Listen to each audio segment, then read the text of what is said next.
নিতাই গৌর সীতানন্দে। হরি হরি হরি।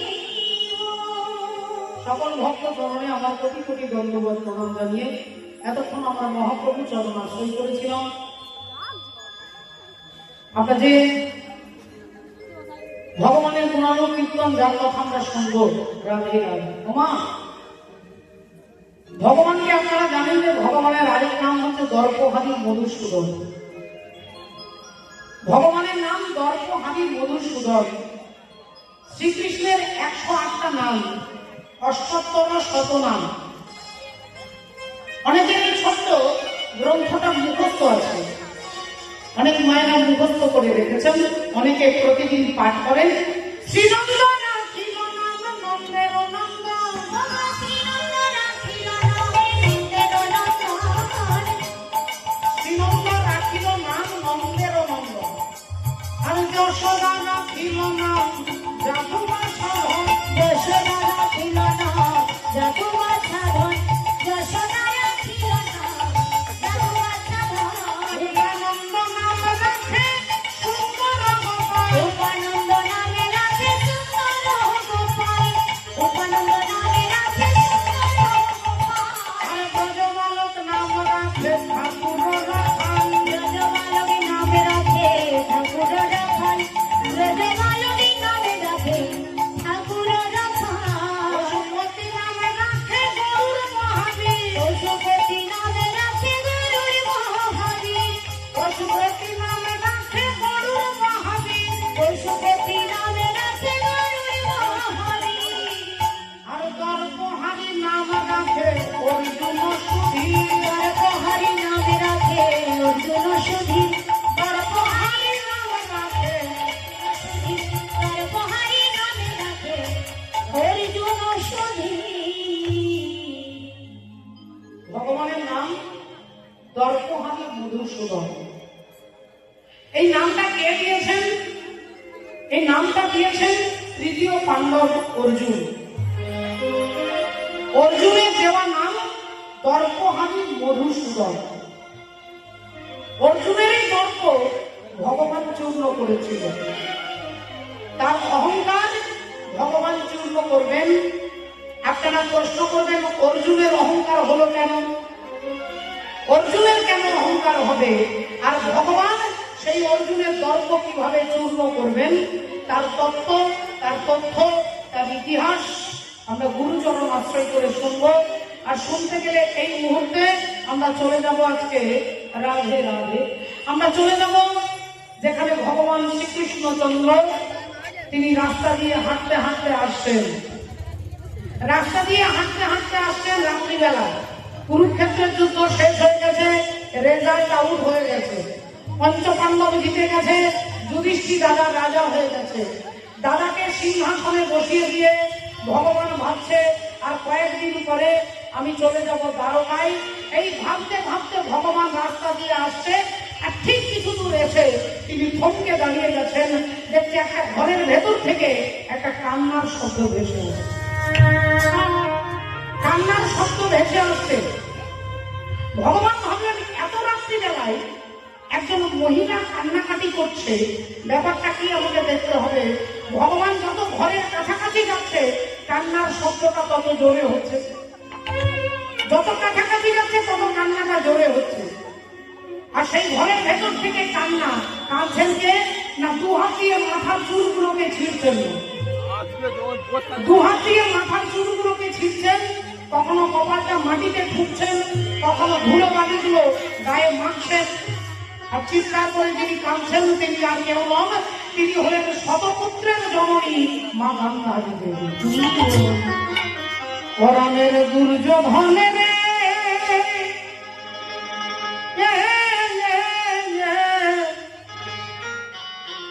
ওই আমি কোন বাদেশে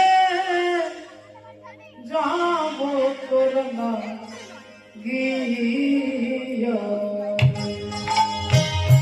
পরাণের দুর্যোধনী রে,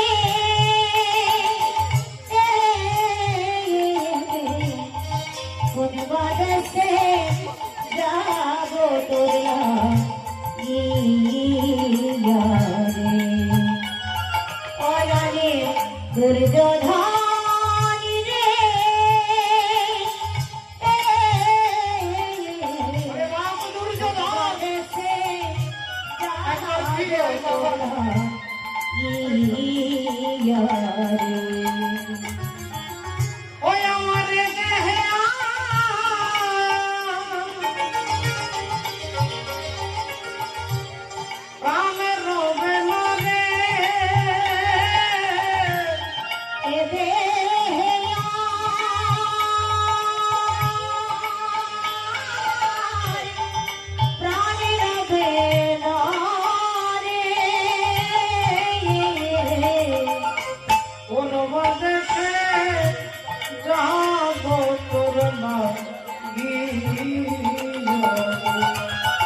তোরা একবার ফিরে আয় বাবা, একবার ফিরে আয়।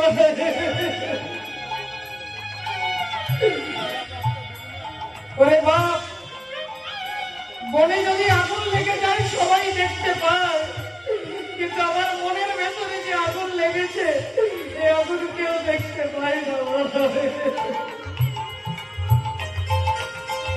ওরে বনের আগুন সবাই দেখে, বনের আগুন দেখে না। আর যে ফুল শুকায়ে গেছে কেউ মনে রাখে না, মনে রাখে না। মনের আগুন সবাই দেখে মনের আগুন দেখে না, যে ফুল শুকায়ে গেছে মনে রাখে না, মনে রাখে না।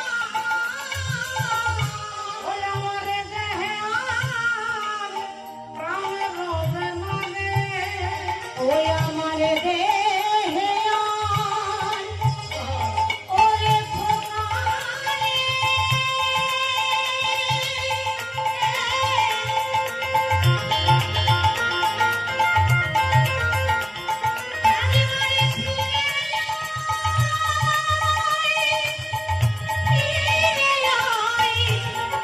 ওরে বাপ দুর্গে ভাই, একবার ফিরে আয় বাবা, একবার ফিরে আয়।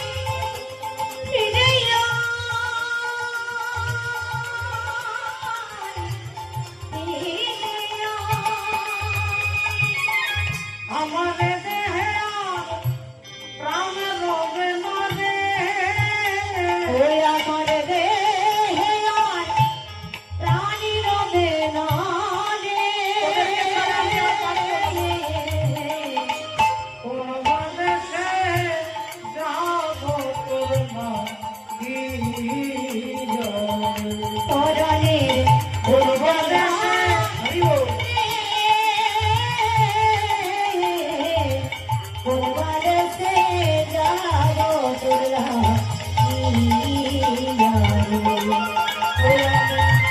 কোন বাদেশে যাবো তোরা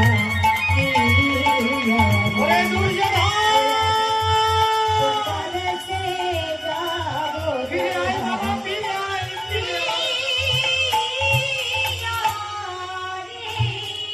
রাতের অন্ধকারে মা গান্ধারী নিজের মাথা মাটিতে ঠুকতে ঠুকতে কাঁদছেন, চিৎকার করে মোরা ছেলেগুলোর নাম বলে ডাকছে, ওরে দুর্যোধন, ওরে দুঃশাসন বলে মা কাঁদছেন।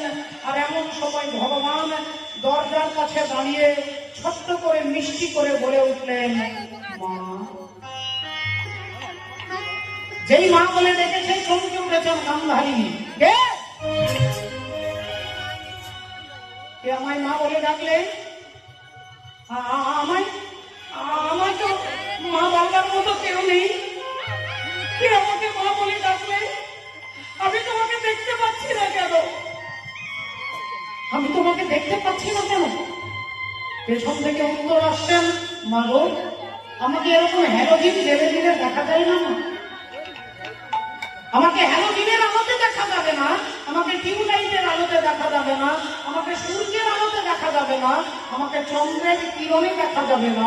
আমাকে দেখতে গেলে যে আলোটার প্রয়োজন তার নাম হচ্ছে দিব্য জ্ঞান। আর সেই দিব্য জ্ঞান আমি ভিন্ন জগতে কেউ দিতে পারবে না। তুমি আমায় দেখবে মা গান্ধারী, এই দেখো আমি কে। আর অমনি গান্ধারী তাকিয়ে দেখছে, দেখে ভগবান কৃষ্ণ দাঁড়াইয়ে আছে। দেখে ভগবান কৃষ্ণ দাঁড়ায়ে আছে, দেখে ভগবান কৃষ্ণ দাঁড়াইয়ে আছে। দেখে ভগবান কৃষ্ণ দাঁড়ায়ে আছে। ও যে গান্ধারী চোখের কাছে ভগবান কৃষ্ণ দাঁড়ায়ে আছে, এই না গান্ধারী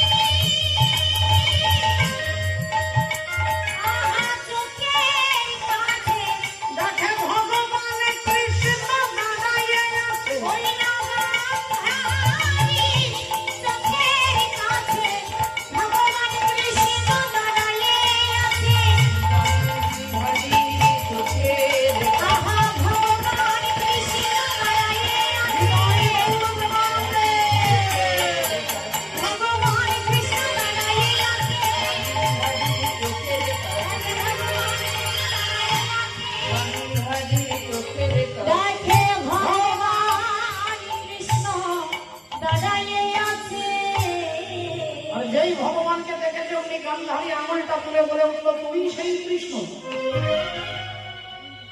তুমি সেই কৃষ্ণ যে আমাকে মা বলে কাউকে ডাকবার মতো রাখলে না।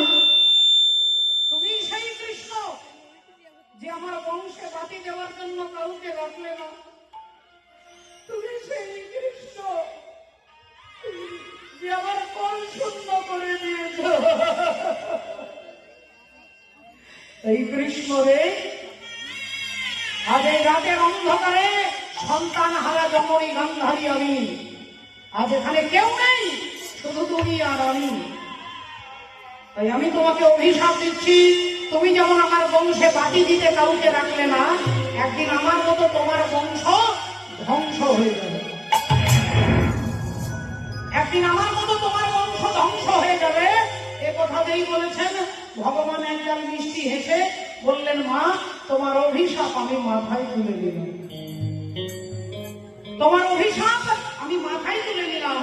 আমি কথা দিচ্ছি আমার বংশ ধ্বংস হবে, কিন্তু এই মা গান্ধারী, তোমার একটাও ছেলেকে কিন্তু আমি মারিনি মা, তোমার একটাও ছেলেকে আমি মারিনি, মেরেছে তাদের কর্ম, আমি মারিনি, মেরেছে তাদের কর্ম।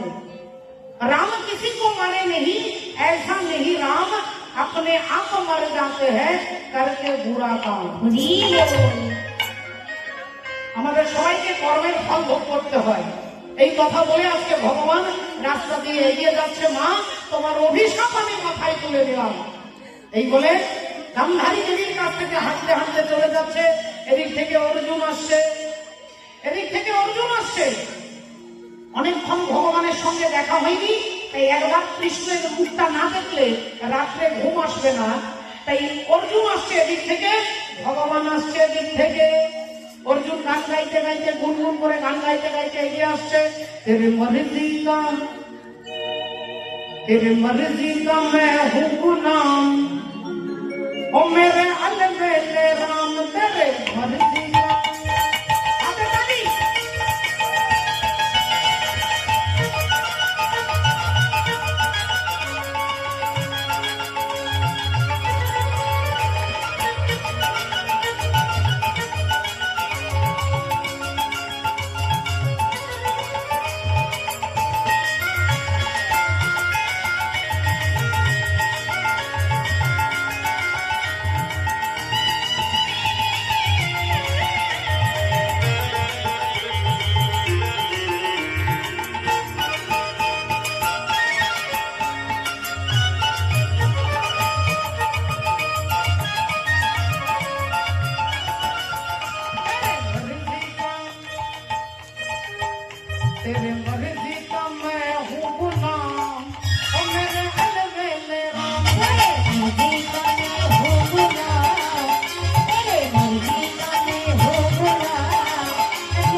অর্জুন ভগবানের দিকে তাকিয়ে বলে উঠলেন, কি ব্যাপার কৃষ্ণ, তোমার মুখটা শুকিয়ে গেছে কেন? মুখটা এত মলিন হয়ে গেছে কেন? তোমার নীল পদ্মের মতো বদন আজকে শুকিয়ে মলিন হয়ে গেছে কেন? এ কথা বলতেই রাধে রাধে ভগবান বলে উঠলেন, তেমন কিছু নয়, তেমন কিছু নয়, আসলে তোমার জেঠিমা আমাকে অভিশাপ দিয়েছে। অর্জুন বললেন, জেঠিমা? আমার জেঠিমা মানে গান্ধারী দেবী? ভগবান বললেন, হ্যাঁ, তোমার জেঠিমা আমাকে অভিশাপ দিয়েছে, আমার বংশ নাকি ধ্বংস হয়ে যাবে, আমার বংশ নাকি ধ্বংস হয়ে যাবে। এ কথা যেই বলেছে অর্জুন হেসে ফেলেছে। ভগবান বললেন, অর্জুন তুমি হাসলে কেন? অর্জুন বললেন, কিছু মনে করো না কৃষ্ণ, তোমার কথাটা শুনে আমার নিজের কথাটা মনে পড়ে গেল, আমার নিজের কথাটা মনে পড়ে গেল। ওই কুরুক্ষেত্রের মাঠে ভীষ্মের জননী মা পতিত পাবনী গঙ্গা দেবী, সেই মা গঙ্গা আমাকেও অভিশাপ দিয়েছিল। যেদিন আমি ভীষ্মদেবকে এক একটা তীর মারতে মারতে তীরের বিছানায়, ভীষ্মের সরসজ্জা তীরের বিছানায় শুইয়ে দিয়েছিলাম, সেদিন মা গঙ্গা দেবী আমাকে বলেছিল যে তুই আমার সামনে আমার ছেলের এই দুর্গতি করেছিস, আমি মা হয়ে তোকে অভিশাপ দিচ্ছি, একদিন তুমিও তোমার ছেলের হাতে মারা যাবে, একদিন তোমার মৃত্যু তোমার ছেলের হাতে হবে, আমি গঙ্গা দেবী তোমাকে অভিশাপ দিচ্ছি। এবার বলো তো কৃষ্ণ, তুমি বলো তো কৃষ্ণ, আমাকে কি মা গঙ্গা অভিশাপ দিল?